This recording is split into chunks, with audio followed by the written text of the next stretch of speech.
When I was growing up on my own during the early 2000s after leaving home, nothing was more comforting than the series Buffy the Vampire Slayer.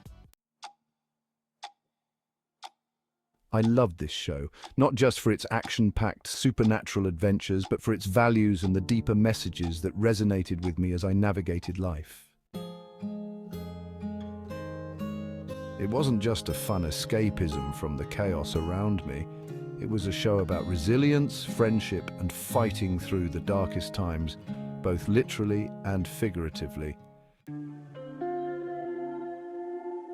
Buffy wasn't just a vampire slayer.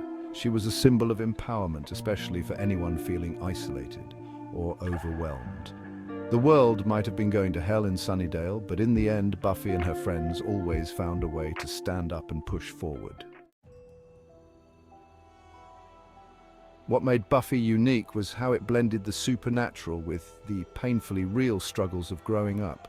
From high school insecurities to dealing with loss and betrayal, every monster or demon was a metaphor for something more profound. Each episode felt like a guide on how to face life's challenges head-on, even if they came in the form of apocalypses or hellmouths. The friendships within the Scooby Gang weren't just fictional relationships. They represented the idea that no matter how tough life gets, having people in your corner can make all the difference.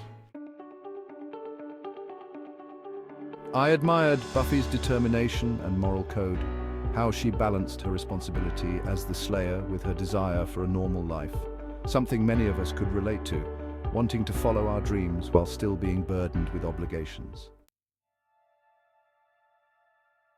And sure, there were messy moments like that whole thing with Riley. Seriously, who liked Riley? But even those added depth to the show's message.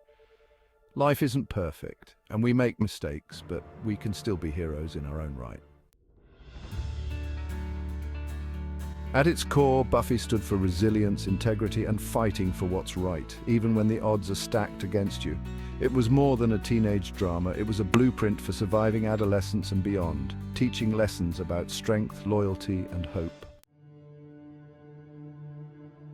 This led to my love of vampires in series. I'd always enjoyed them before.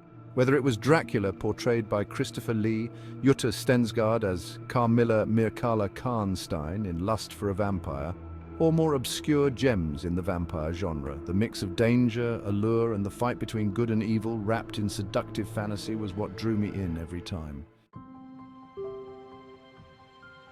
So naturally, when Van Helsing came along, I was hopeful. I thought I'd found something that could carry on the torch in a sea of overglorified, brooding vampires like The Vampire Diaries and True Blood. Welcome to the Snake Pit, where we're full of bile and venom. I'm your host, Snake Demon, and today I want to take a look at Van Helsing, a show that could be seen as a spiritual successor to Buffy, at least at first glance. When I started the first season, I was drawn in by the gritty premise and post-apocalyptic vampire twist. It felt like it had potential, a breath of fresh air from the twilightified, overly romantic vampire mess that had taken over pop culture.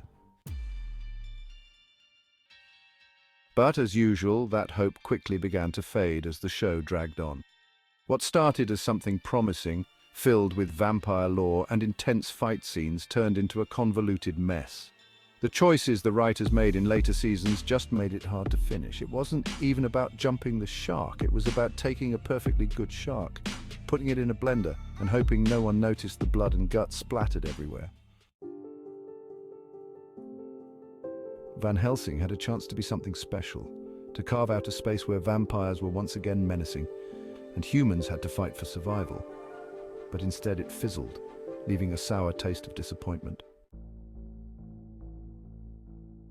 Sure, it gave us some decent moments and interesting characters here and there, but the overall execution was sloppy at best. It's like Van Helsing tried too hard to be edgy without understanding what made these types of shows work in the first place. It needed the emotional depth, the character growth, and the ability to make us care beyond the blood and action. The first season had that glimmer, but as it went on, the pacing, character decisions, and overall narrative just fell apart. Before I get too far into it, let me just say this. Modern vampire shows wish they could be as memorable as Buffy or as impactful as Dracula classics.